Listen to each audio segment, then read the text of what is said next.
bem-vindos e bem-vindas ao nosso Gabarito OAB, programa aqui da Faculdade Nova Roma que tem o objetivo de encurtar essa caminhada para sua aprovação no exame da ordem. Aqui você vai encontrar conteúdos com as principais matérias que vão conseguir a sua aprovação na primeira fase. Não se esqueçam de, ao final, deixar o like, se inscrever na nossa página e deixar o seu feedback para que a gente possa cada vez mais melhorar esse conteúdo para vocês.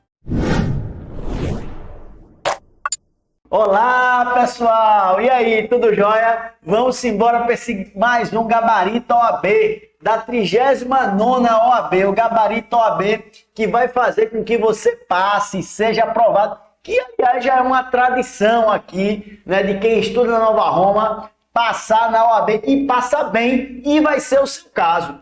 E hoje a gente vai falar de direito constitucional, que às vezes o direito constitucional traz aquele receio, aquela angústia, mas tudo isso hoje vai ser bem debulhadozinho, bem destrichadozinho, e você vai sair daqui suave na nave. Meu nome, para quem não me conhece, é Deco Costa, professor de Direito Constitucional, que vai trabalhar aqui com você algumas questões. Espero e tenho certeza de que será extremamente proveitoso, tá, esse momento. E esse Gabarito OAB, que como eu disse, já virou uma tradição, se ligue, pessoal, vale muito a pena você ficar atento, atenta, acompanhar toda a disciplina, toda a resolução de questão, porque é isso que vai fazer com que a sua felicidade lá na frente chegue sem demora. Beleza? Vamos embora, tocar o barco, começar direito constitucional, primeira questão. Vamos embora. Seguinte, a zona oeste do estado Delta foi atingida, por chuvas de grande intensidade por 2 semanas, levando os especialistas a classificar tal situação como de calamidade de grandes proporções na natureza, em virtude dos estragos observados. O governador de Delta, ao decidir pela decretação do estado de defesa, convoca os procuradores do estado para que estes se manifestem acerca da constitucionalidade da medida.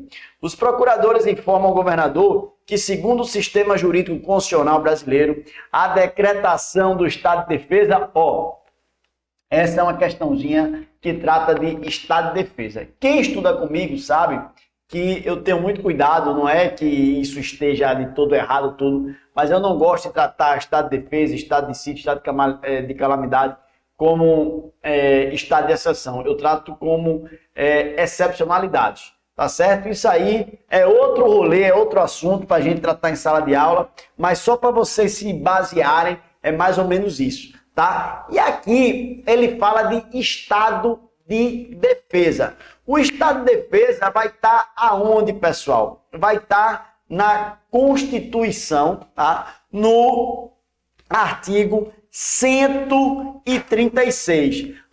Pega a tua Constituição aí, eu vou pegar a minha aqui, Constituição, abra aí, abra a sua Constituição, certo? Federal de 1988. Você vai abrir a sua Constituição, certo? Vá lá para o artigo 136, certo? E cadê? 136. Vai chegar. Chegou! Artigo 136 do Estado de Defesa. Veja, o que é que diz o caput do artigo 136? O presidente da República pode, ouvidos o Conselho da República, o Conselho de Defesa Nacional, decretar estado de defesa para preservar ou prontamente restabelecer em locais restritos determinados a ordem pública ou a paz social, ameaçados por grave e iminente instabilidade institucional ou atingidas por calamidades de grande proporção de natureza. Então, aqui ele vai definir, certo, o requisito do estado de defesa. Repare que o artigo fala presidente da República ouvido o Conselho da República e o Conselho de Defesa Nacional. Agora, repare que a questão não trata apenas do Estado de Defesa, mas da competência do presidente da República. E quando a gente fala de competência do presidente da República, a gente está falando de que artigo, pessoal? A gente está falando aqui, ó, do artigo 84 da Constituição Federal de 88. Beleza? Vá para aí, vá para o artigo 84 da Constituição, artigo 84. Artigo 84 da Constituição Federal. Deixa eu abrir aqui o artigo 84. Artigo 84. Ó, o que é que esse artigo 84 fala? Esse artigo 84 fala das competências privativas do presidente da República. Beleza? Aí aqui, ele diz assim no caput: compete privativamente ao presidente da República. Aí ele sai falando, quando é no inciso 9, ele fala decretar o estado de defesa e o estado de sítio. Beleza? Mas olha, lá no parágrafo único, desce, ele vai dizer o seguinte: o presidente da República poderá delegar as atribuições mencionadas nos incisos 6º, 12 e 25, primeira parte, aos ministros de Estado, ao Procurador-Geral da República, ao Advogado-Geral da União, que observarão os limites traçados nas respectivas delegações. Veja, aqui ele cita 3 incisos, tá? O 6º, o 12 e o 25. Fala da primeira parte e da possibilidade de delegação aos ministros do Estado, ao Procurador-Geral da República ou ao Advogado-Geral da União. Note que ele não fala o inciso 9, que é o Estado de Defesa, que é o que importa para a sua questão. Quando você estiver resolvendo uma questão, se atenha ao que a questão pede. Não vai lucubrar, não vai pensar, não vai se angustiar com o que não é para lhe preocupar. Tá certo? Aqui, por exemplo, ele trata da competência privativa e o próprio artigo 136 no caput e esse artigo 84 que eu coloquei aqui para você, ele não possibilita a delegação da decretação do estado de defesa que não seja pelo presidente da República. Beleza? Vamos ver o que a questão diz. É um meio institucional adequado para o enfrentamento da crise, mas depende de prévia consulta à Assembleia Legislativa do Estado Delta. Não. Veja, primeiro que ele não pode delegar, né? Então, se não pode delegar, não depende de prévia consulta à Assembleia Legislativa do Estado Delta. Tá errado. B, de bola, pode ser promovido pelo governador do Estado Delta, caso o presidente da República delegue tais poderes ao chefe do Poder Executivo Estadual. Pessoal, não se pode delegar o Estado de Defesa para governador. Certo? Está errado. O chefe do Poder Executivo Estadual está errado. Aqui no próprio parágrafo único do artigo 84, se tem os incisos que esse pode delegar e para quem, certo? Os incisos são os 6º, o 6º, o 12 e o 25 os ministros de Estado, ao Procurador-Geral da República, ao Advogado-Geral da União, né? Ou seja, ele não fala em governador, governadora. Beleza? Então veja, aí também não pode. C, não pode se concretizar, pois a ocorrência de calamidade de grandes proporções na natureza não configura hipótese justificadora da referida medida. Quem disse que não? Vamos lá para o artigo 136. Vamos lá ler o artigo 136. Cadê o artigo 136 aqui? Olha aqui.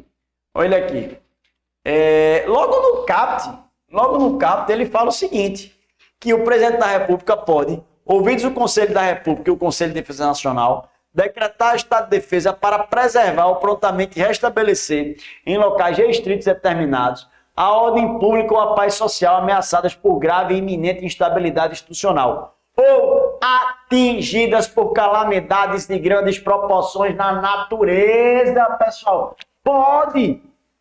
Ele já traz no caput que é um requisito para se instaurar o estado de defesa. Beleza? Então a C está errada. A D é competência indelegável do presidente da República, não sendo constitucionalmente prevista sua extensão aos chefes do Poder Executivo Estadual. Marque aí, pessoal. Marque aí, é letra D. D de dado. Tá certa. É a letra D de dado. D de dado. Veja, o CAP não procure problema onde não existe. Sua angústia vai estar muitas vezes ligada a uma insegurança sua de não acreditar que está ali na sua frente a resposta. Beleza? Essa aqui, o caput do artigo 136 não traz, nenhum parágrafo do artigo 136 não traz essa condição, essa possibilidade da delegação da decretação do estado de defesa. Beleza? Então, é letra D de dado. Fechou? Vamos embora para a segunda questão. Vamos lá? Bora lá. A Lei C, elaborada recentemente pelo Poder Legislativo. Vamos lá. A Lei Z, elaborada recentemente pelo Poder Legislativo do município M, foi promulgada e passou a produzir seus efeitos regulares, após a Câmara Municipal ter derrubado o veto aposto pelo prefeito. A peculiaridade é que o conteúdo da lei é praticamente idêntico ao de outras leis que foram editadas em milhares de outros municípios, o que lhe atribui inegável relevância. E conformado com a derrubada do veto, o prefeito do município, partindo da premissa de que a Lei Z possui diversas normas violadoras da ordem constitucional federal, pretende que sua inconstitucionalidade seja submetida à apreciação do Supremo Tribunal Federal. A partir dessas informações, assinale a opção que se encontra em consonância com o sistema de controle de constitucionalidade adotado no Brasil.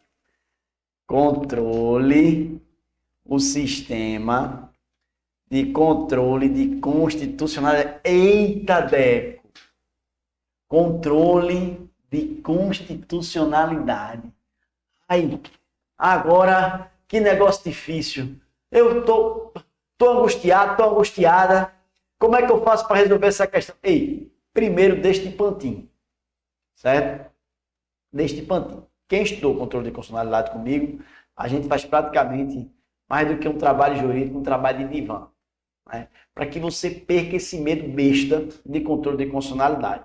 Tá certo? Controle de constitucionalidade é uma matéria das mais lógicas, né, do direito constitucional e que, sinceramente, não há necessidade, né, de maior reme-reme ou mimimi. O que pode existir é uma falta de empatia por, infelizmente, o direito público não é o seu rolê, não ser a sua área e, obviamente, lhe dá uma trava. Mas eu estou aqui para eliminar tudo isso. Claro que aqui eu estou resolvendo questão, eu não vou poder lhe dar uma aula de controle de constitucionalidade, né? É um assunto que eu dou em 4 aulas, eu não vou em resolução de questão me aprofundar como eu costumo fazer em sala de aula, mas eu não vou soltar a sua mão, eu não vou deixar de lhe apontar os caminhos, tá? E aqui ele fala de controle de constitucionalidade, que tinha uma lei municipal, certo? E queria se atestar se essa lei era constitucional ou não. Primeiro, quando a gente fala de controle de constitucionalidade, né, a gente sabe que o controle de constitucionalidade pode ser um controle de constitucionalidade chamado concreto em uma causa, né, em uma lide, enfim, em um direito material, e um controle de constitucionalidade concentrado em que vai ser objeto de se questionar a tese, né, daquela lei em que se consubstancia para se atestar sua constitucionalidade ou não. No caso aqui, a gente está tratando de controle de constitucionalidade concentrado, em que vai ser um controle de constitucionalidade feito no Supremo Tribunal Federal, em que não será esse controle de constitucionalidade. Veja que a própria questão já diz. Isso não é aqui um caso entre Deco e alguém litigando sobre essa mesa, esse computador, essa cadeira. É sobre uma tese. É uma questão subjetiva, é uma lei. Tá? E é concentrado por quê? Porque acontece no Supremo Tribunal Federal. Beleza? Bom, controle de constitucionalidade concentrado tem suas ações próprias, né, de ação de controle de constitucionalidade, que é a ADIM, que é a ADC e que é a ADPF, que, por sinal, eu acho a mais bonita. Deco, o que é ADIM? Ação Direta de Inconstitucionalidade. O que é ADC? Ação Declaratória de Constitucionalidade. O que é ADPF? Essa eu acho a mais bonita. Arguição de descumprimento de preceito fundamental. Veja, aqui, vamos dar uma olhadinha lá no artigo. Vamos olhar aqui o artigo da Constituição 102. Logo, aqui no artigo 102, ele fala o seguinte: compete ao Supremo Tribunal Federal, principalmente, a guarda da Constituição, cabendo-lhe, inciso 1º, processar e julgar originariamente. Aí tem a linha A, ação direta de inconstitucionalidade de lei ou ato normativo federal ou estadual, e a ação declaratória de constitucionalidade de lei ou ato normativo federal. Veja, o que é que ele quer dizer aqui? Ele diz que a ADIM, ação direta de inconstitucionalidade, ela será utilizada para julgar, nos casos de questionar, lei ou ato normativo federal ou estadual. Então, aqui, ó, a ADIM, lei ou ato estadual. ADC, ele fala o quê? Lei ou ato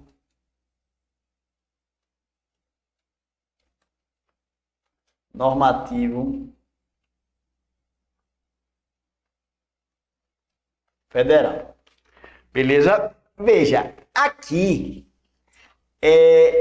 a questão trata de quê? Se você ler a questão aqui, ó, ele fala que a Lei Z, elaborada recentemente pelo Poder Legislativo Municipal M, ou seja, a Lei Z é uma lei municipal. Essas duas ações de controle de constitucionalidade, aqui, a ADIM, lei ou ato normativo federal ou estadual, e a ação declaratória de constitucionalidade trata de lei ou ato normativo federal. A ADIM, federal ou estadual, e a ADC, lei ou ato normativo federal. Veja, lembre-se de que eu falei de uma terceira ação de controle de constitucionalidade, que é a DPF, ação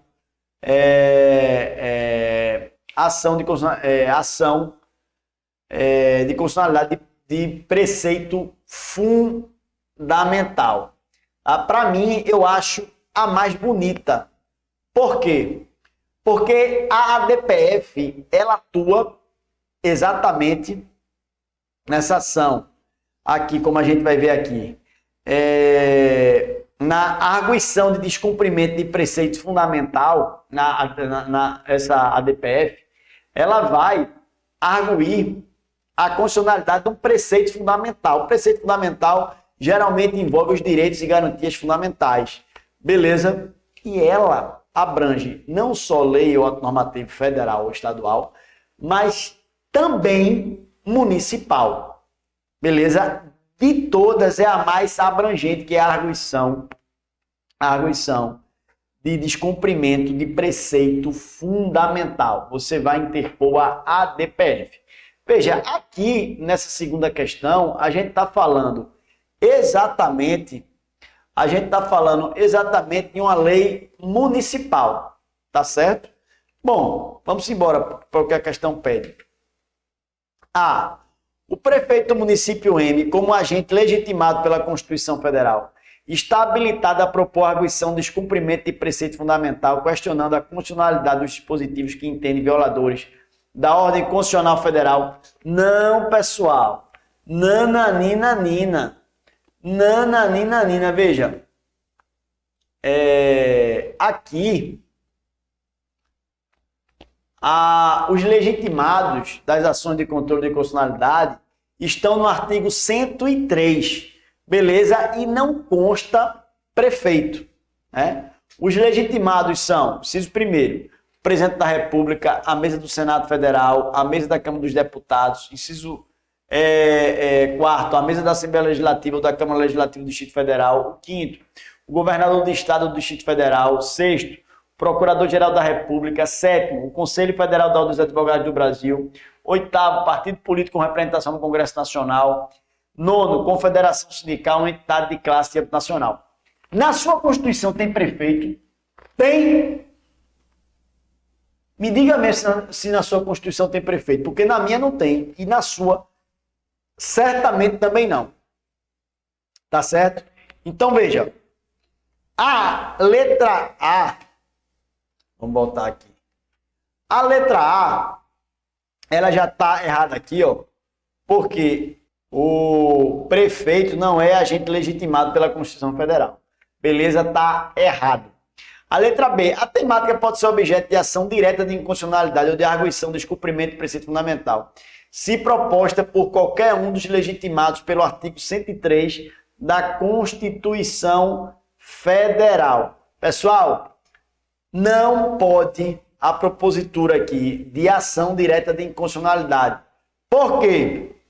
Porque eu acabei de dizer aqui que a ADIM é apenas para lei ou ato normativo federal ou estadual. Não cabe a ADIM nos casos de lei municipal. Beleza? C. A Lei Z não poderá ser objeto de ação pela via concentrada perante o Supremo Tribunal Federal, já que, de acordo com o sistema de controle de constitucionalidade adotado no Brasil, atos normativos municipais só podem ser objeto de controle caso se utilize como paradigma de confronto à Constituição pela via difusa. Falso, pessoal. A gente vai ver aqui, ó, no parágrafo 1º do próprio artigo 102. Vá lá para o parágrafo 1º. Tem dizendo assim, ó: a arguição do descumprimento de preceito fundamental decorrente desta Constituição será apreciado pelo Supremo Tribunal Federal na forma da lei, pessoal. Então, veja, é errado quando ele diz que não pode, tá falso. Falso. E a letra D? Os dispositivos normativos da Lei Z, sem desconsiderar a possibilidade de ser realizado o controle incidental por via difusa. Qual é o controle incidental por via difusa? É aquele que pode ser realizado por qualquer juiz de primeiro grau que está julgando o caso de Deco e outra pessoa para saber de quem é essa cadeira que eu estou sentado. Ele vai apontar de quem é a cadeira, mas pode apontar, né, se há alguma inconstitucionalidade, alguma fundamentação jurídica, né, dentro do processo. Então, veja, de via difusa pode ser objeto de controle por via de arguição de descumprimento de preceito fundamental, a DPF, se proposta por algum dos legitimados pelo artigo 103 da Constituição Federal. Verdade, pessoal. Tá certo? É a letra D. Ei, é a letra D. Detalhe que os legitimados da letra do artigo 103, tanto da ADC quanto da ADIM, também será da DPF. A questão aqui é letra D de dado, pessoal. Beleza? Tranquilo? Ó, perco medo de controle de constitucionalidade. Tá certo? Quem estou comigo sabe que eu bato muito nesse assunto. Tá? É um assunto que eu amo Bato muito nesse assunto. Quem não estudou, vamos embora. Viver essa emoção, viver essa aventura, que vale muito a pena. Tá bom? Mas não tenha medo de controle de constitucionalidade. Não tenha. Vamos embora. Terceira questão. A parte autora, em um processo judicial inconformada. Deixa eu voltar para a luz aqui. Pronto. A parte autora, em um processo judicial inconformada com a sentença de primeiro grau de jurisdição que se embasou no ato normativo X, apela da decisão, porque, no seu entender, esse ato normativo seria inconstitucional. E aí tudo bem, o judiciário está aí para isso. A terceira Câmara Civil do Tribunal de Justiça do Estado Alfa, ao analisar a apelação interposta, reconhece que assiste razão à recorrente, mas especificamente no que se refere à inconstitucionalidade do referido ato normativo X. Ciente da existência da cláusula de reserva de plenário, a referida turma dá provimento ao recurso sem declarar expressamente a inconstitucionalidade do ato normativo X, embora tenha afastado a sua incidência no caso concreto.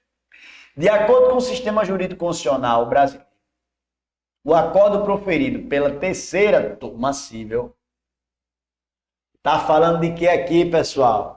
Está falando do artigo 97, cláusula de reserva do plenário. Abra aí sua Constituição, vamos para ele. 90, mas não só ele, a gente vai ver. Mas vamos logo para o 97. 97. O que é que diz o artigo 97? Somente pelo voto da maioria absoluta de seus membros ou dos membros do respectivo órgão especial, poderão os tribunais declarar a inconstitucionalidade de lei ou ato normativo do poder público. Então, veja. Primeiro que, vamos voltar aqui para a questão. Ele diz que foi a terceira Câmara Civil do Tribunal de Justiça do Estado Alfa. Veja, o artigo 97 fala que a cláusula de reserva de plenário atende ou a um órgão especial ou a maioria absoluta dos membros do tribunal. Logo, a gente já afasta a condição postulante da terceira Câmara Civil do Tribunal de Justiça do Estado Alfa ter a possibilidade de fazer uso da cláusula de reserva de plenário. Mas não só isso. Neste caso aqui, existe uma súmula vinculante no STF. Abra aí. Súmula vinculante no STF. Súmula vinculante 10 do STF. Em que diz o quê? De acordo com a súmula vinculante 10, o afastamento da incidência de lei, mesmo sem declaração expressa de inconstitucionalidade, exige a observância da cláusula de reserva de plenário. Ora, mesmo para afastar a incidência de uma lei inconstitucional, não declarando a sua inconstitucionalidade, o que foi que o STF definiu em súmula vinculante? De que é preciso respeitar a cláusula de reserva de plenário. Logo, mesmo a terceira turma civil não tenha declarado expressamente a inconstitucionalidade do ato normativo X, certo? Exige a observância da cláusula de reserva de plenário. O afastamento da incidência de lei, mesmo sem declaração expressa de inconstitucionalidade, exige a observância da cláusula de reserva de plenário. Ou seja, a terceira Câmara Civil não poderia, em hipótese alguma, afastar a incidência de lei, mesmo sem declaração expressa de inconstitucionalidade. Por quê? Porque nem é um órgão especial e nem contém o quê? Ela não contém a maioria absoluta dos membros do tribunal, ou do respectivo órgão especial. Beleza? Vamos seguir na questão. Vamos lá. A. Está juridicamente perfeito, posto que nessas circunstâncias a solução constitucionalmente expressa é o afastamento da incidência no caso concreto. do ato normativo inconstitucional. Falsíssima essa questão. Falsa. Questão tá falsa. Porque não é um ato juridicamente perfeito. A gente já viu por quê. Por que não é, Deco? Porque a terceira Câmara Civil do Tribunal do Estado Alfa, ela não é um órgão especial e nem contém a maioria absoluta dos membros do tribunal. Logo, ela não pode fazer esse tipo de requisito que existe no artigo 97, que é somente pelo voto da maioria absoluta de seus membros ou dos membros do respectivo órgão especial poderão os tribunais declarar inconstitucionalidade de lei ou ato normativo do poder público, e a súmula vinculante ainda afunila ainda mais. Diz que o afastamento da incidência de lei, mesmo sem declaração expressa de inconstitucionalidade, exige a observância da cláusula de reserva de plenário. Beleza? B. Não segue os parâmetros constitucionais, pois deveria ter declarado expressamente a inconstitucionalidade do ato normativo que fundamentou a sentença proferida pelo juiz da Corte. Não, pessoal, falso, ela não pode declarar exatamente isso. Ela não pode declarar a inconstitucionalidade do ato normativo. Por quê? Porque não é órgão especial. Está falso. C. Está correto, pois que a terceira turma civil, como órgão especial que é, não é órgão especial. Se fosse, teria que estar ilustrado, e não é isso que tem aqui, que pode arrogar para si a competência do órgão pleno do Tribunal de Justiça do Estado Alfa. Danou-se. Falso. Em nenhum momento foi dito isso, não é algo especial. D. Está incorreto, posto que violou a cláusula de reserva de plenário, ainda que não tenha declarado expressamente a inconstitucionalidade do ato normativo. Correto, pessoal. Correto é a letra D. Por que está incorreto? Porque, veja, mesmo que a terceira Câmara não tenha declarado expressamente a inconstitucionalidade, só tenha afastado a incidência no caso concreto daquela situação, só. Isso aqui não pode, nesse caso concreto, mesmo que ela não tenha declarado, para afastar a súmula vinculante, aqui do inciso 10, o afastamento da incidência de lei, mesmo sem declaração expressa de inconstitucionalidade, exige a observância da cláusula de reserva de plenário. Aqui, ó. Súmula vinculante 10.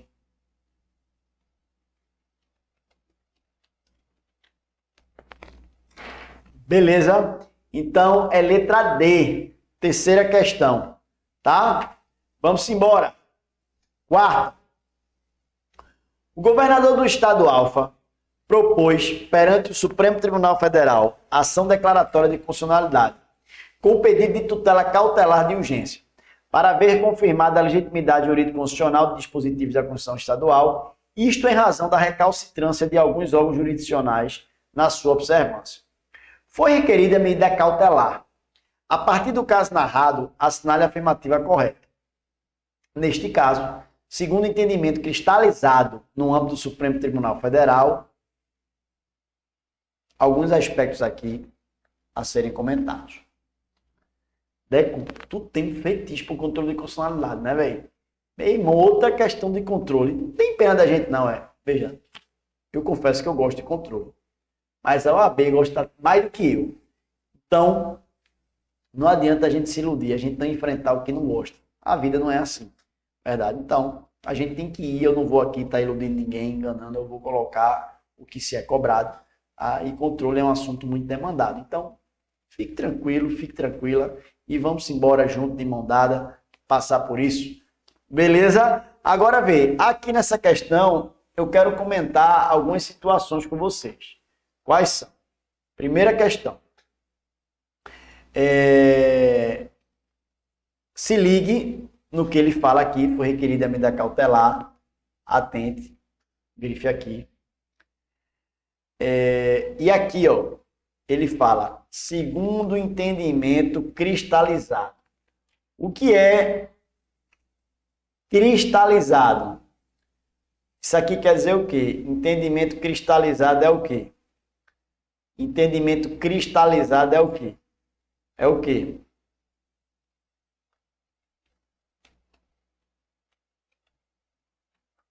Jurisprudência, pessoal.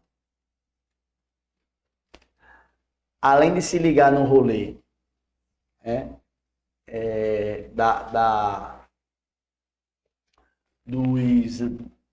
do poder normativo, da letra de lei, você preste atenção quando ele fala isso, para atentar à jurisprudência. Beleza? Se ligue no rolê. Outra coisa que ele fala aqui, que é importante. Veja. Ação declaratória de constitucionalidade. Está tratando de quê? Da ADC. Ele fala com pedido de tutela cautelar de urgência para ver confirmada a legitimidade jurídico-constitucional do dispositivo da Constituição Estadual. A legitimidade jurídico-constitucional de dispositivos de Constituição Estadual. Para começo de conversa, ADC. Veja, volte lá o artigo 102, que a gente falou agora há pouco. Ele está falando de ADC, não é? Vamos ver aqui. ADC, veja. Artigo 102. Vamos de novo. Compete ao Supremo Tribunal Federal, principalmente a guarda da Constituição, cabendo, inciso primeiro, processar e julgar originariamente, a linha A, ação direta de inconstitucionalidade de lei ou ato normativo federal ou estadual e a ação declaratória de constitucionalidade de lei ou ato normativo federal. Veja, ADC é para quê, pessoal? Para quê? Para lei ou ato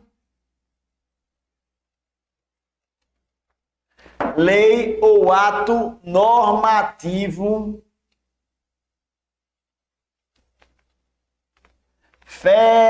federal, pessoal. Federal. Veja, a questão já está encaminhada. Por quê? Porque ele utilizou a ação errada de controle de constitucionalidade. Tá? Se é uma lei estadual, ele deveria ter usado o quê? Um ADIM. Ô, professor, vê, onde é que tu falasse que a DPF é para tudo? Eu poderia usar, ao invés da ADIM, se fosse para arguir uma lei estadual, a ADPF logo? Não. Primeiro, você vai para ação direta de inconstitucionalidade. Né? Caso a ADIM, por qualquer outro motivo, não coubesse por algum ponto ou outro, você iria para a DPF, no caso estadual. Municipal não tem nem o que falar, logo é. Beleza? Mas aqui, ó, a gente resolveu a questão. Acabou-se. Beleza, resolveu a questão. Ó,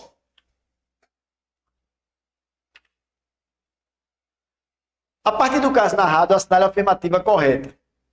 A ADC pode ser conhecida e provida pelo STF para que venha a ser declarada a constitucionalidade dos dispositivos da Constituição do Estado Alfa, indicados pelo governador. Falso. Por quê? Porque a ADC, como a gente viu, não pode ser utilizada para declarar a constitucionalidade de lei ou ato normativo de poder estadual. Está errado. Embora a ADC proposta pelo governador do Estado Alfa possa ser conhecida e julgada pelo STF, revela-se incabível o deferimento de tutela cautelar de urgência nessa modalidade da ação de controle abstrato de constitucionalidade. Falso, pessoal. Falso. É possível o deferimento de tutela cautelar de urgência nas ações de controle de constitucionalidade. Falso, pessoal. Falso, falso, falso. Que aqui já está falso, a gente já sabe por quê. Não é verdade? A gente já sabe por quê. Falso. Veja.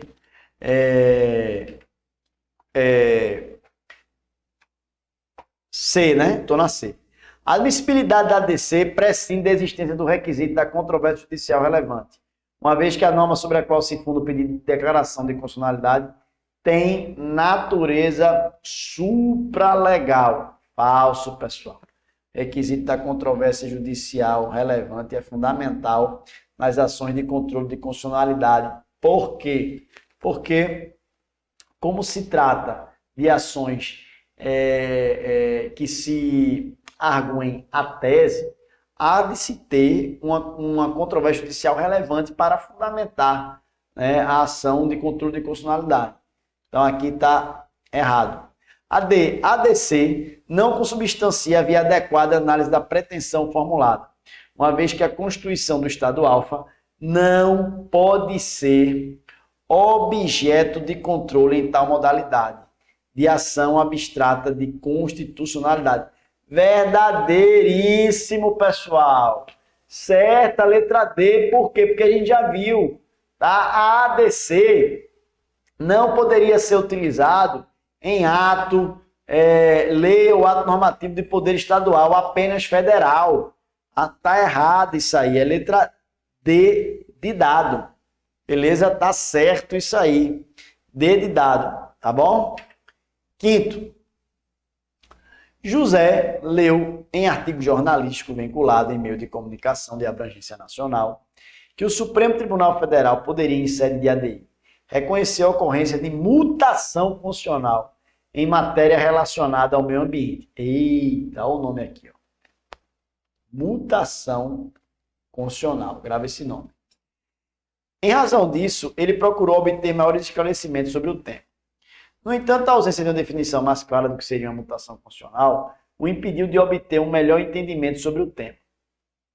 Com o objetivo de superar essa dificuldade, procurou Jonas, advogado atuante na área pública, que lhe respondeu corretamente que a expressão mutação funcional, no âmbito do sistema jurídico funcional brasileiro, refere-se a um fenômeno. Veja, aqui a questão trata de mutação funcional. Mutação funcional, que é um requisito utilizado no âmbito do direito constitucional, não só local, em alguns países. Mas há de se ter um cuidado muito grande para não se banalizar irresponsavelmente o uso da mutação funcional. Por quê? Porque se pode gerar gravame, uma situação séria de insegurança jurídica. A gente está tratando da Constituição. Não é qualquer coisa que pode alterar o sentido da Constituição. A gente sabe que a Constituição é uma estrutura ativa de interpretação de determinado estado envolto nas suas compreensões de sociedade, de cultura. E a gente sabe que a Constituição, por exemplo, a Constituição brasileira, é uma Constituição rígida, porém, ela pode ser alterada por emenda constitucional, né? Pelo poder derivado reformador. Beleza? Mas aqui a gente fala de mutação constitucional em que sentido? De que se pode, por meio da interpretação daquele texto colocado, alterar, né, o sentido do que se tinha, para se atingir aquele determinado momento cultural em que aquele texto, aquele poder normativo já não tenha tanta abrangência, e aí se chama esse mecanismo de mutação funcional. É a alteração da interpretação do texto constitucional sem a sua alteração material. Por isso que é tão perigoso esse requisito da mutação. Beleza? Tá certo? E em momentos, por exemplo, de uma ânsia de punitivismo, tudo, a gente deve ter muito cuidado, porque a Constituição ela não foi circunstancialmente feita para resolver um problema momentâneo, mas para compreender a formação daquele Estado e entender a sua complexidade, como é o caso brasileiro cultural da sociedade, beleza? Mas a mutação, ela é um dispositivo permitido, consentido aqui no âmbito do sistema jurídico constitucional brasileiro. Tá? Vamos ver aqui as questões. A. Concernente à atuação do poder constituinte derivado reformador no processo de alteração do texto constitucional. Errado. Aqui ele está falando de quê? Ele está falando de emenda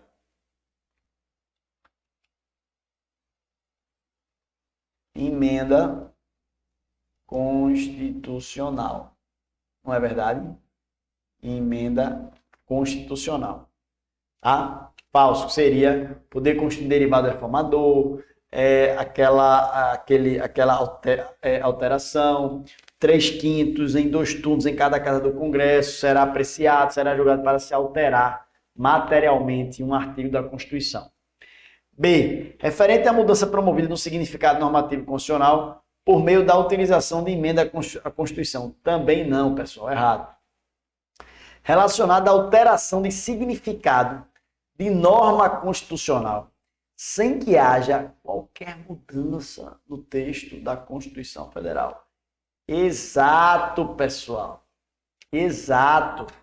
É esta questão aqui. Não há, sem que haja qualquer mudança, não vai ocorrer uma mudança no texto constitucional, mas na sua interpretação daquele texto. Beleza? Então, nesse caso, a gente está falando de quê? Aqui,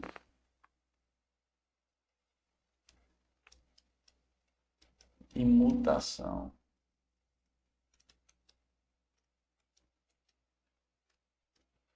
constitucional. Beleza? Tá joia? Vamos embora. Quer ver a D? Vamos lá. De alteração do texto constitucional antigo por um novo, em virtude de manifestação de uma Assembleia Nacional. Eita! Esse aqui não. Esse aqui misturou tudo. Alteração do texto constitucional novo, em virtude de uma nova Assembleia Constituinte, ou seja, seria uma nova Constituição. Falso. É errado demais esse aqui. Vamos para o sexto. Vamos para o sexto.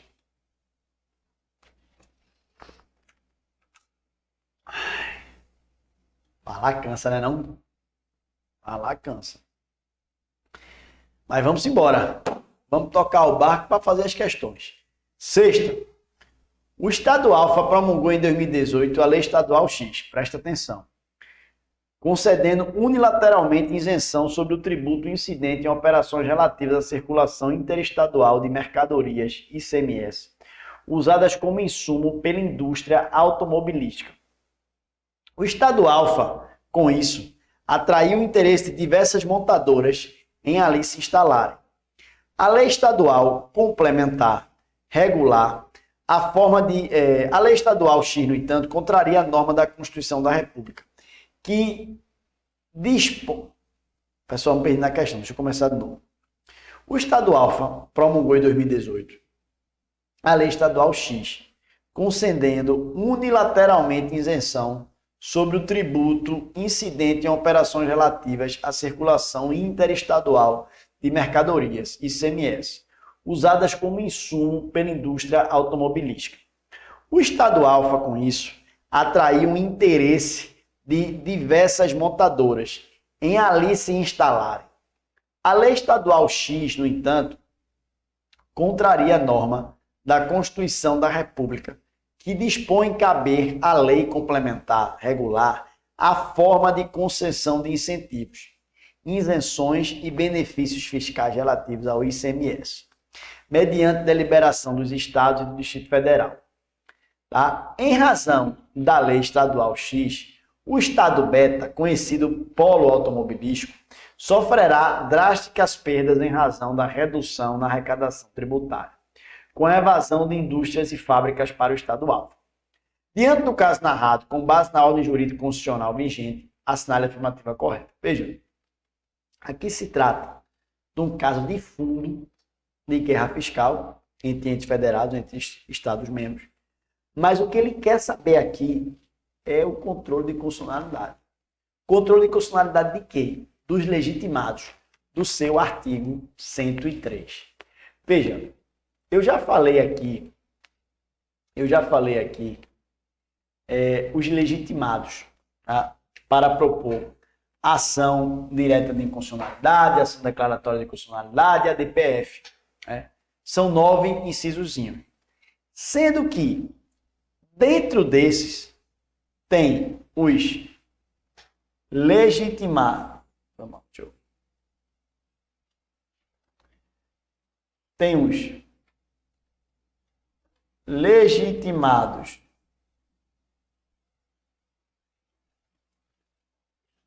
universais. Quais são? Os legitimados universais. Quais são os legitimados universais? Os legitimados universais. Vamos ver quais são os legitimados universais. Legitimados universais serão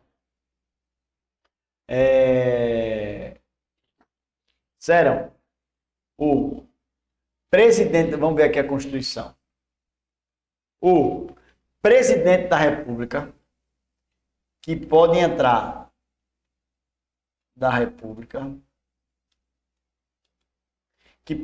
sobre qualquer âmbito com ação de controle de constitucionalidade.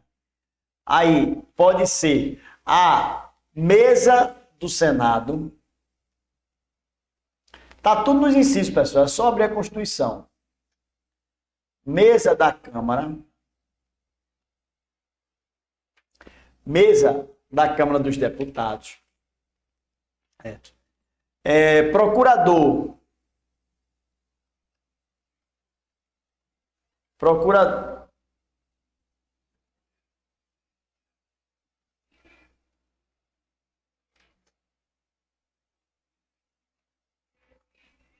Procurador-Geral da República, Conselho Federal da OAB e partido político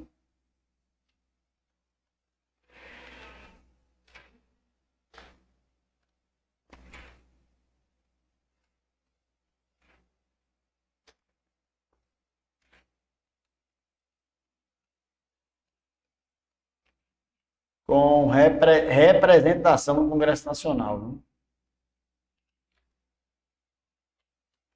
Veja, esses daqui que estão lá no artigo 103 são os legitimados universais. Por quê? Porque eles podem entrar com ação de controle de constitucionalidade sobre qualquer tema. Né? Não precisa ter pertinência temática. Bem, grave esse nome, pertinência temática. Podem entrar do ponto de vista universal. E até pelo peso, né? O presidente da República, o chefe do Executivo, do Estado de Governo, mesa do Senado, mesa da Câmara, que é o Congresso Nacional, PGR, Ministério Público, Conselho Federal da OAB, que é uma entidade de peso, de representação na sociedade civil, inclusive, e partido político com representação no Congresso Nacional. Esses aqui podem entrar universalmente qualquer tema, ações de controle de constitucionalidade. A ADIM, a ADC, a DPF, beleza? Agora, existem os outros em que são os legitimados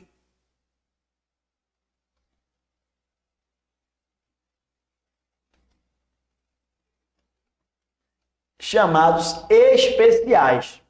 Os legitimados especiais, quais são os legitimados especiais aqui, pessoal? Quais são? Veja. Mesa de Assembleia Legislativa de Estado ou do Distrito Federal, governador ou governadora de Estado, governadora ou governador de Estado e, qual é o outro? Confederação Sindical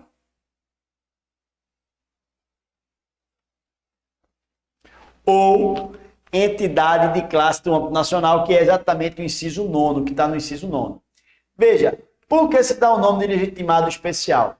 Porque esses aqui só poderão entrar em competência temática dentro de uma atuação, né? No âmbito do seu cotidiano. Por exemplo, governadora de Pernambuco, ela não pode entrar com ação de controle de constitucionalidade para arguir qualquer tipo de questão legal do estado da Paraíba. Não, tem que ter pertinência temática com o estado de Pernambuco. Né? Ou seja, não pode ser qualquer coisa. A confederação sindical, a mesma coisa, tem que ter pertinência temática no ambiente sindical, laboral, enfim. Né? E a mesa de Assembleia Legislativa, a ALEP, a mesa da ALEP, Assembleia Legislativa de Pernambuco, não pode entrar com ação de controle de constitucionalidade para questionar uma medida da Assembleia Legislativa de São Paulo. Beleza? Tem que ter pertinência temática aqui, né, com Pernambuco. A questão trata disso, dos legitimados especiais, tá? Vamos para a questão. O governador do estado beta não detém legitimidade ativa para a propositura da ação direta de inconstitucionalidade, tá? Da ação direta de inconstitucionalidade em face da lei estadual X, uma vez que em âmbito estadual apenas a mesa da Assembleia Legislativa do respectivo ente está no rol taxativo de legitimados previsto na Constituição. Blá, blá, blá, blá, blá. Vá aqui para a Constituição, estou com ela aberta aqui. Ó. Claro que o governador, logo no inciso 5º, o governador do estado ou do Distrito Federal tem legitimidade para propor ação direta de controle de constitucionalidade. Ação de controle de constitucionalidade, sim. Está errado. O governador do estado está no rol de legitimados, no inciso 5º. Ele poderia propor ação direta de constitucionalidade. Beleza? O caso não é esse.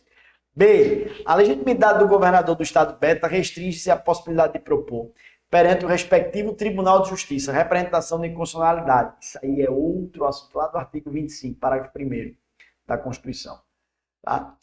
Ou atos normativos estaduais ou municipais em face da Constituição Estadual. Errado. Ele poderia propor essa questão da representação de inconstitucionalidade no âmbito do Tribunal de Justiça dele, mas ele pode propor assunto de controle de constitucionalidade, sim. Agora, que tenha pertinência temática com o estado dele, entendeu? Ele pode. C. A legitimidade ativa do governador para ação direta de inconstitucionalidade vincula-se ao objeto da ação, pelo que deve haver pertinência da norma impugnada com os objetivos do autor da ação. Logo, não podem impugnar ato normativo oriundo de outro estado da federação. Se tiver pertinência temática e se afetar o estado dele, ele pode sim, que é o caso da questão. Aqui é uma guerra fiscal entre estados. E o que determinado estado propôs afetou esse estado. Ele tem pertinência temática assim nesse caso. Vamos ver a D? O governador do estado beta é legitimado ativo para propor ação direta de inconstitucionalidade em face da lei estadual X, a qual, mesmo sendo oriundo de ente federativo diverso, provoca evidentes reflexos na economia do estado beta. Verdade, pessoal. Verdade. A gente está falando aqui de uma guerra fiscal, certo? Então, o estado beta, ele é afetado sim. Ele pode propor contra uma lei estadual X de outro estado. Por quê? Porque isso aí vai de maneira reflexa incidir nele. Tá? Então, ele pode propor essa ação como legitimado especial, que é, como a gente viu, a ação direta de inconstitucionalidade. Beleza? Tranquilo? A ação direta de inconstitucionalidade, que é a de tanto para a lei ou ato normativo federal e estadual. Fechou? Show de bola? Letra D de dado, pessoal. Vamos embora. 7. Um instituto da súmula vinculante aos poucos vai tendo suas características cristalizadas a partir da interpretação dos seus contornos constitucionais pela jurisprudência do Supremo Tribunal Federal. Considerando a importância assumida pelo Instituto, determinada associação de classe procura seu advogado e solicita esclarecimentos a respeito dos legitimados a requerer a edição da súmula vinculante, de seus efeitos e do órgão que pode editá-la. Com base no fragmento acima, assinale a opção que se apresenta em consonância com os delineamentos deste instituto. Veja aqui, ele está falando da súmula vinculante, algo que está previsto no artigo 103, a linha A. Vamos dar uma olhadinha nesse artigo 103, a linha A. Vamos lá? O Supremo Tribunal Federal poderá, de ofício ou por provocação, mediante decisão de 2/3 dos seus membros, após reiteradas decisões sobre matéria constitucional, aprovar súmula que, a partir de sua publicação na imprensa oficial, terá efeito vinculante em relação aos demais órgãos do Poder Judiciário e à administração pública direta e indireta nas esferas estadual, federal e municipal, bem como proceder à sua revisão ou cancelamento na forma estabelecida em lei. Aqui é a previsão da súmula vinculante. Veja que ele aqui interpõe as questões, mediante decisão de 2/3 de seus membros, e toda um panorama para essa súmula vinculante ser ditada, que continua no parágrafo 1º. A súmula terá por objetivo a validade, a interpretação e a eficácia de normas determinadas, acerca das quais haja controvérsia atual entre órgãos judiciários ou entre esse e a administração pública que acarrete grave insegurança jurídica e relevante multiplicação de processos sobre questão idêntica. Tá certo? Então, essa, por exemplo, é um condicionante da súmula. Parágrafo 2º. Sem prejuízo do que venha a ser estabelecido em lei, a aprovação, revisão ou cancelamento da súmula poderá ser provocada por aqueles que podem propor ação direta de inconstitucionalidade, pessoal. Então, aqueles legitimados do artigo 103, tá? Pode propor aprovação, revisão ou cancelamento da súmula poderá ser provocada por aqueles que podem propor ação direta de inconstitucionalidade. Parágrafo 3º. Do ato administrativo ou decisão judicial contrariar a súmula aplicável que indevidamente aplicar, caberá reclamação ao Supremo Tribunal Federal, que, julgando-a procedente, anulará o ato administrativo ou cassará a decisão judicial reclamada e determinará que outra seja proferida com ou sem a aplicação da súmula, conforme o caso. Bom, tudo o que eu li aqui, tudo que eu acabei de ler aqui, nesse artigo 103, foi os requisitos para a súmula vinculante ser implementada, tá? E o que ela deve obedecer. Essa questão, ela trata exatamente desses requisitos aqui. Vamos dar uma olhadinha. A. Pode ser editada pelos tribunais superiores quando houver retirada de decisões proferidas na sua esfera de competência que recomende a uniformização de entendimento junto aos órgãos jurisdicionais inferiores. Por tribunais inferiores. Vá para o caput do artigo 103A. Não é tribunal superior não, pessoal. É STF. Está errado. Estão legitimados a propor a sua edição exclusivamente os legitimados para o ajuizamento da ação direta de inconstitucionalidade e da ação declaratória de constitucionalidade, estabelecidos no artigo 103 da Constituição Federal. Foi isso que ele disse, pessoal. Vamos lá. Aqui, ele fala, por exemplo, nessa letra B, de que, sem prejuízo do que vier a ser estabelecido em lei, a aprovação, revisão ou cancelamento de súmula poderá ser provocada por aqueles que podem propor a ação direta de inconstitucionalidade. Entendeu? Mas veja, aqui poderá ser provocada por aqueles que podem propor ação direta de inconstitucionalidade. Tá certo? Mas veja, a sua edição exclusivamente os legitimados para o ajuizamento da ação direta. Não é, pessoal. Por quê? Porque aqui, o Supremo Tribunal Federal poderá de ofício ou provocação, mediante decisão de 2/3 dos seus membros, após retiradas de decisões sobre matéria constitucional, aprovar a súmula que, a partir de sua publicação na imprensa oficial, terá efeito vinculante em relação aos demais órgãos do Poder Judiciário e administração pública direta e indireta, nas esferas estadual, federal, estadual e municipal, bem como proceder à sua revisão ou cancelamento na forma estabelecida em lei. Então, está errado, porque não é exclusividade dos legitimados no artigo 103.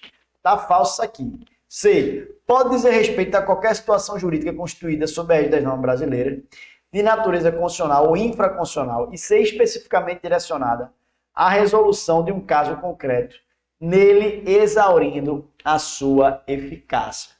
Veja, vamos para o requisito. Parágrafo 1º. A súmula terá por objeto a validade, a interpretação e a eficácia de normas determinadas, acerca das quais haja controvérsia atual entre órgãos judiciários ou entre esse e a administração pública que acarrete grave insegurança jurídica e relevante multiplicação de processos sobre questão idêntica, pessoal.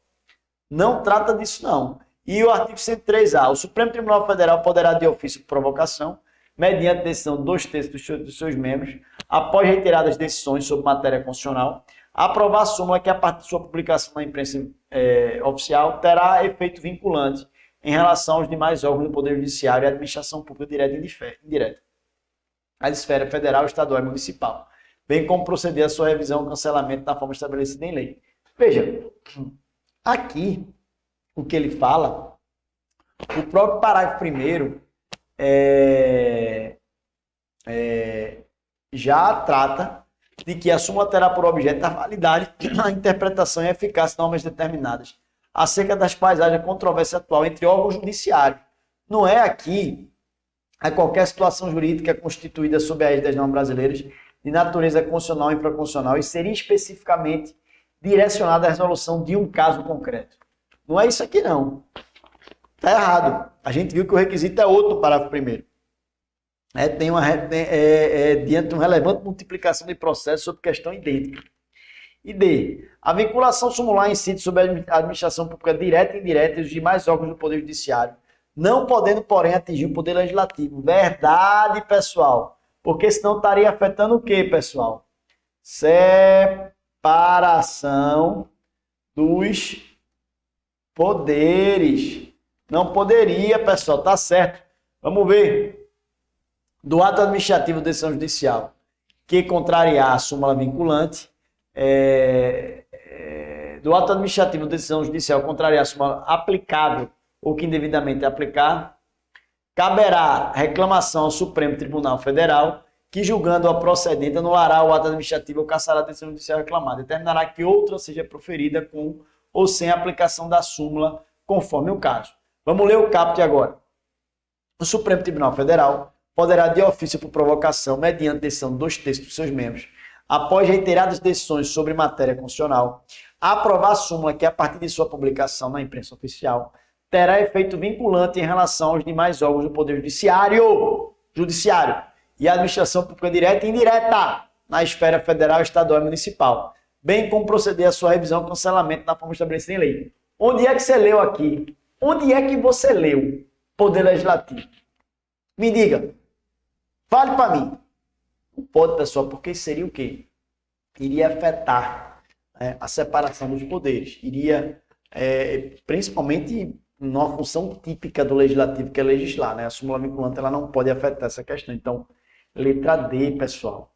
A questão correta, a alternativa correta é a letra D. Beleza? 8ª questão. Vamos embora para a 8ª questão. 8ª questão. Em 2005, visando a conferir maior estabilidade e segurança jurídica à fiscalização das entidades dedicadas à pesquisa e à manipulação do material genético, o Congresso Nacional decidiu discipliná-las por meio da Lei Complementar X. Embora a Constituição Federal não reserve a matéria a essa espécie normativa. Posteriormente, durante o ano de 2017, com os avanços tecnológicos e científicos na área, entrou em vigor a Lei Ordinária Y, prevendo novos mecanismos fiscalizatórios a par dos anteriormente estabelecidos, bem como derrogando alguns artigos da Lei Complementar X. Diante da situação narrada, assinale a alternativa correta. Onde é que está aqui o ponto nevrálgico central dessa questão? Aqui, ó. Embora a Constituição Federal não reserve a matéria a essa espécie normativa. Veja, a lei complementar, olha lá, o que trata da lei complementar, vou dizer agora. Lei complementar, lei complementar, lei complementar. Aqui, ó. Lei complementar, lei complementar. Lei complementar, lei complementar. Vamos aqui, ó.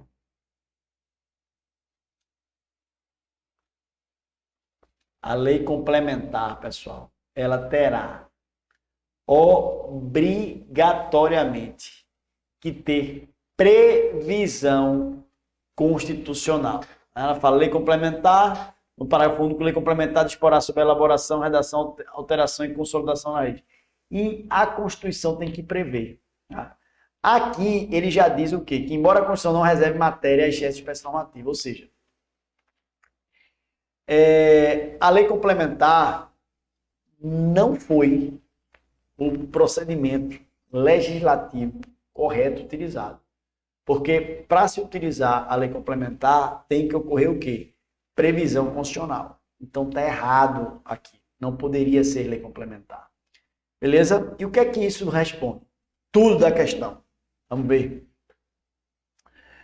Depois, ele diz que no ano de 2017, com os avanços tecnológicos e científicos na área, entrou em vigor a Lei Ordinária Y, prevendo novos mecanismos fiscalizatórios a par dos anteriormente estabelecidos, bem como derrogando alguns artigos da Lei Complementar X. Diante da situação, assinale a afirmativa correta. Veja, aqui existe o quê? Determinada matéria que não era objeto de reserva de lei complementar, foi editado por lei complementar. Tá? Posteriormente veio esta matéria e foi pacificada por lei ordinária. O que acontece aqui? Quando uma lei, mesmo que materialmente seja objeto de lei complementar, mas formalmente ela não tenha que ser de lei complementar, seja de espécie de uma lei ordinária, a lei ordinária pode derrogar, né, essa lei. Por quê? Porque ela está no lugar errado, ela não tem característica de lei complementar. Ela foi utilizada no expediente, no procedimento, no processo legislativo equivocado, errado. Beleza? Vamos ver as questões. Vamos ver as questões. Como é que a gente vai encarar essas questões aqui? 8ª questão. A lei ordinária Y é formalmente inconstitucional, não podendo dispor sobre matéria já tratada por lei complementar em razão da superioridade hierárquica desta em relação àquela. Primeira coisa aqui, qual é o grande erro daqui? Não existe hierarquia entre lei complementar e lei ordinária. Apenas são requisitos legais diferentes, cada uma no seu quadrado. E nenhuma é mais nem menos do que a outra. Beleza? Não existe hierarquia. O erro está aí. Fora isso, a lei ordinária Y não é formalmente inconstitucional. Por quê? Porque a lei complementar que trata do assunto não era lei complementar, era lei ordinária. Tá certo? Então, a lei ordinária Y está suave na nave. Entendeu? B. Embora admissível a edição de lei ordinária Y, tratando de novos mecanismos a par dos já existentes, a revogação de dispositivos da lei complementar exigiria idêntica espécie normativa. Acabei de explicar que não. Falso. Se é uma lei complementar que deveria ser manobrada por lei ordinária, uma lei ordinária pode revogar essa lei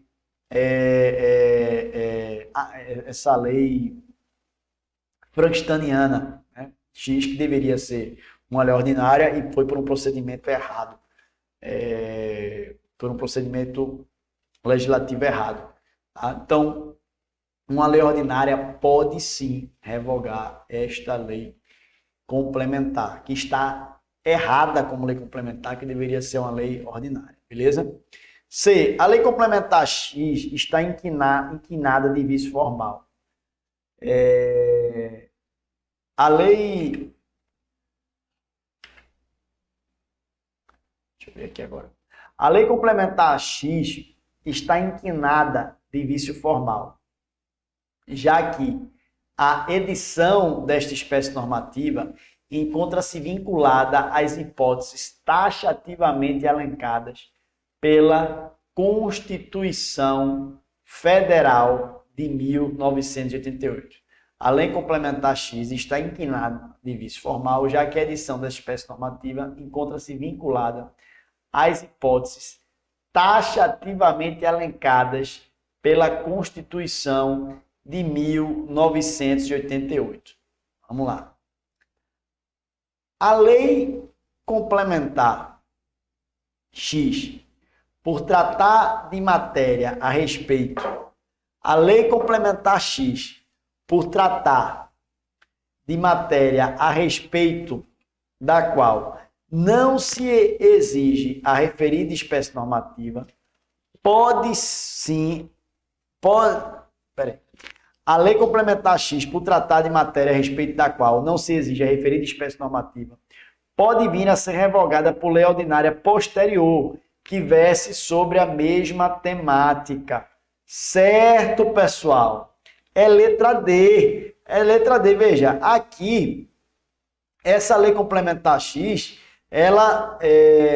a Constituição Federal não reservava matéria a essa espécie normativa. Tá certo? Então, a lei ordinária Y pode sim revogar essa lei complementar X. É a letra D de dado. Odé, qual é o erro da C? A lei complementar X está inquinada de vício formal, já que a edição dessa espécie normativa encontra-se vinculada às hipóteses taxativamente elencadas pela Constituição Federal de 88. A construção dessa aqui está toda troncha, né? Porque, veja aqui, primeiro, não é só uma questão de vício formal, tá certo? Da estruturação de lei complementar. Ficou também materialmente inconstitucional. E já que a edição dessa espécie normativa encontra-se vinculada às hipóteses taxativamente elencadas pela Constituição Federal de 88. Falso. Ele diz, na própria questão aqui, ó, que embora a Constituição Federal não reserve matéria a essa espécie normativa, era só ler o texto. Tá falso, pessoal. Tá falso. A própria questão resolve essa letra C. Então, é a letra D de dado. Se ligou no rolê, é tranquilo isso aí. A letra D de dado. Vamos lá. Nona questão. Ante o iminente vencimento do prazo para o adimplemento de compromissos internacionais assumidos pelo Brasil perante o Fundo Monetário Internacional, bem como diante da grave crise econômica enfrentada pelo Estado, o presidente da República, no regular exercício do mandato, edita a medida provisória X. A medida provisória dispõe sobre a possibilidade de detenção e sequestro pelo governo federal de bens imóveis com área superior a 250 metros quadrados, situados em zonas urbanas, desde que não se trate de bem de família, e que o imóvel esteja desocupado há mais de 2 anos. Sobre a medida provisória X, com base na Constituição da República Federativa do Brasil de 1988, assinale a afirmativa correta. Veja, a questão aqui é de medida provisória. Com medida provisória é o quê? Medida provisória tem força de lei. Mas não é lei. É o que a gente já pode dizer aqui de fundo. Vá lá o artigo 62 da sua Constituição.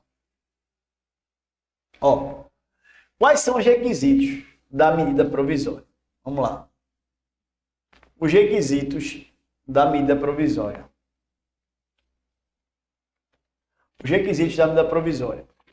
Em caso de relevância e urgência, o presidente da República poderá adotar medidas provisórias com força de lei, devendo submetê-las de imediato ao Congresso Nacional. Primeira coisa aqui também é a questão da relevância e urgência. Mas vamos mais. É vedada a edição de medidas provisórias sob matéria, inciso 1º.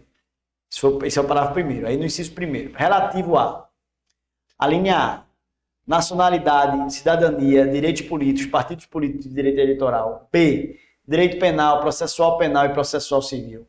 C, organização do Poder Judiciário e do Ministério Público, a carreira e a garantia de seus membros. D, planos plurianuais, diretrizes orçamentárias, orçamento e créditos adicionais e suplementares, ressalvado o previsto no artigo 167, parágrafo 3º. Inciso 2º, que vise a detenção ou sequestro de bens de poupança popular ou qualquer outro ativo financeiro. Foi uma emenda constitucional número 32 de 2001, pessoal. Então, veja, qualquer tipo de detenção e sequestro de bens não é permitido. Tá aí, é letra de lei, pessoal.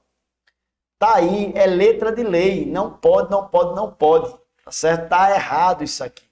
Mesmo que seja desocupado há mais de 2 anos, não pode. Vamos para a questão? Sobre a medida provisória X, com base na Constituição da República Federativa do Brasil, de 88, assinale a afirmativa correta. A. É inconstitucional, uma vez que a Constituição Federal de 88 veda expressamente que tal espécie normativa disponha sobre matéria que vise a detenção ou sequestro de bens. Pessoal, é verdade, eu acabei de ler isso aqui. Letra A de cara, mas vamos ler o resto.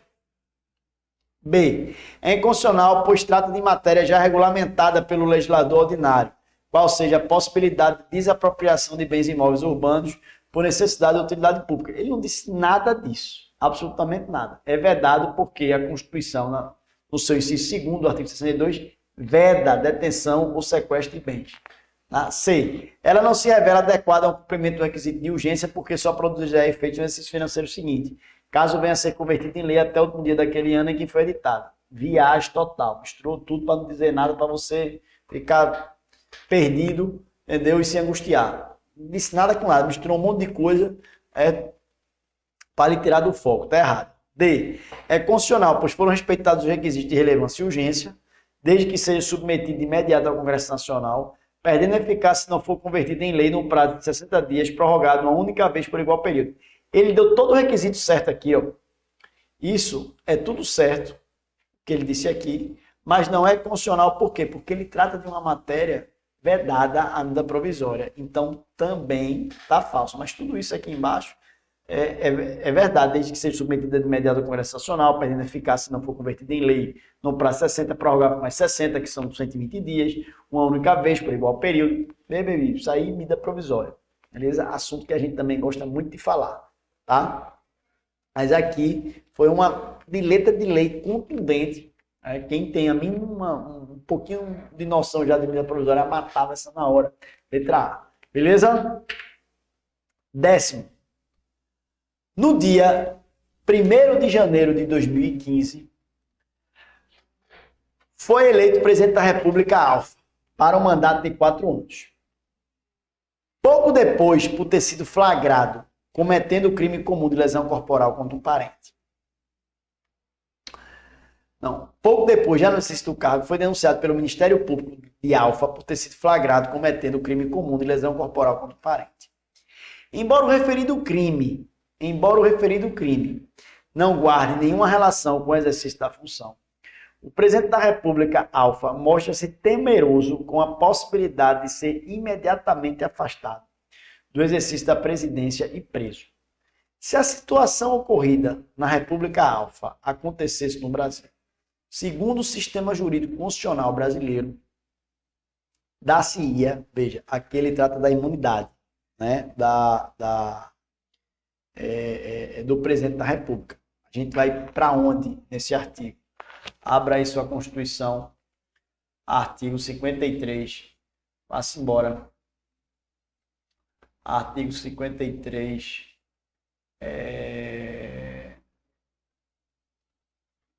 86, desculpa.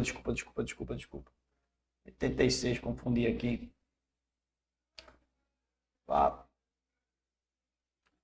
Artigo 86.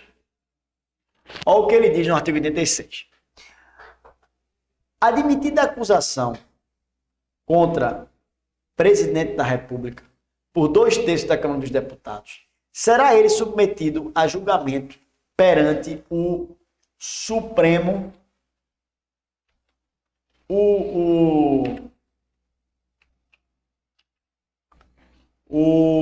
admitida a acusação contra o presidente da República por 2/3 da Câmara dos Deputados, será ele submetido a julgamento perante o Supremo Tribunal Federal, nas infrações penais comuns ou perante o Senado Federal nos crimes de responsabilidade.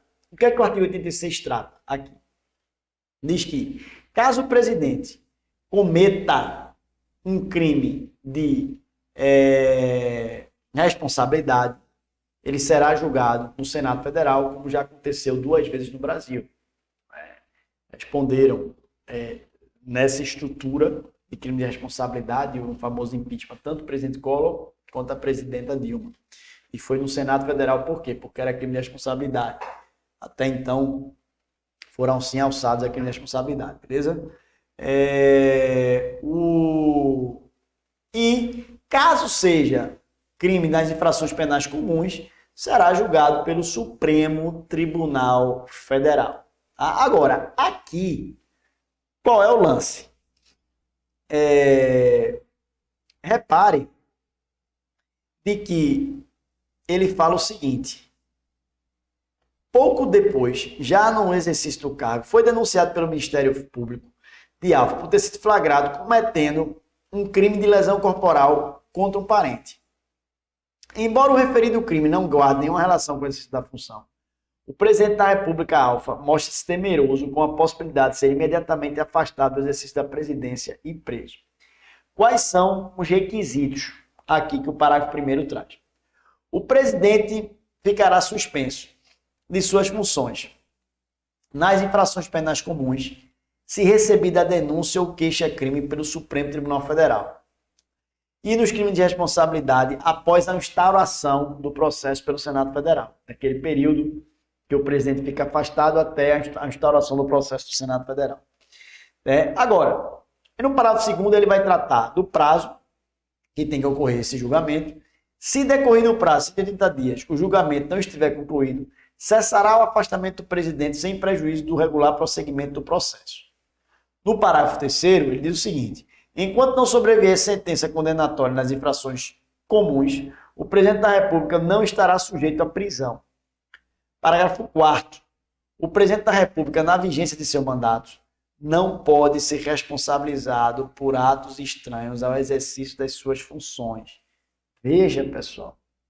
Parágrafo 4º diz que o presidente da República, na vigência de seu mandato, não pode ser responsabilizado por atos estranhos ao exercício das suas funções. Aqui, o que é que se tem? Tem que foi uma denúncia do Ministério Público por ter sido flagrado cometendo um crime comum de lesão corporal contra um parente. Ou seja, isso é um crime que não guarda, que pode ser considerado estranho ao exercício das suas funções. Isso é letra de lei. Eu estou lendo aqui o artigo 86, parágrafo 4º. Tá?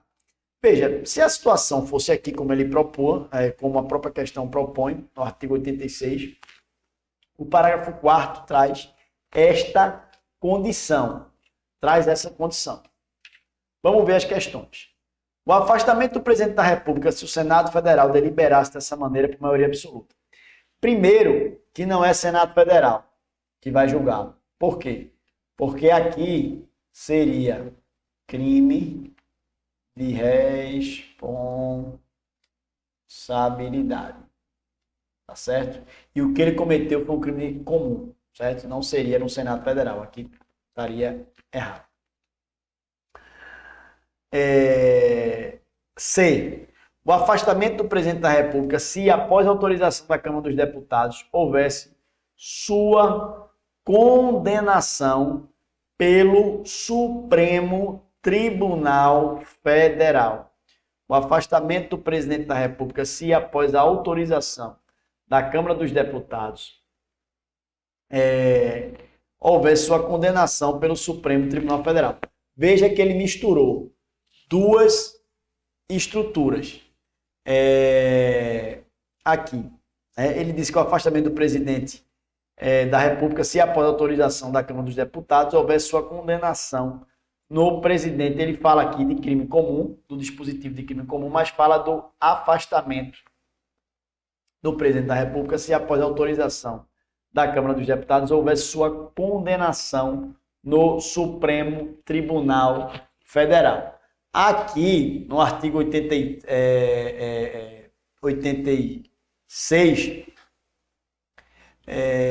ele traz o seguinte, que no inciso 1º e no inciso 2º, no parágrafo 1º, o presidente ficará suspenso das suas funções, inciso 1º, nas infrações penais comuns, se recebida a denúncia ou queixa-crime pelo Supremo Tribunal Federal, inciso 2º, nos crimes de responsabilidade após a instauração do processo pelo Senado Federal, tá certo? Então aqui, ele não ficaria suspenso ou afastado das suas funções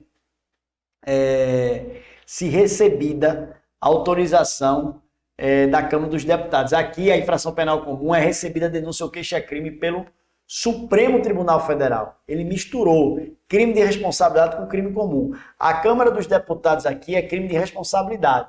Por isso está errada essa questão também. Letra D. A autorização para que o presidente da República finalizasse o seu mandato, caso o Senado Federal assim decidisse após manifestação da Câmara dos Deputados. Tudo errado.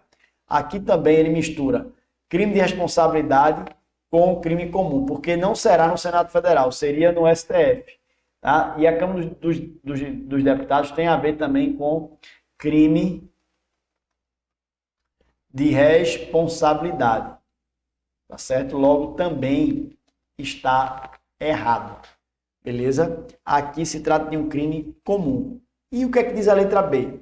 A permanência do presidente da República no exercício da função, embora tenha que responder pelo crime após a finalização do seu mandato. Certo, pessoal?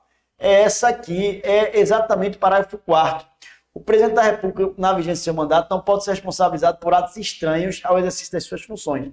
Terminaria o mandato e ele responderia pelo crime cometido. Não aconteceria, inclusive, o risco de prescrição. Entenderam? Então, é a letra B, é a previsão do artigo 86, parágrafo 4º. Aqui é uma questão que ela colocou o quê? Você, numa ótica de confundir crime de responsabilidade com crime comum.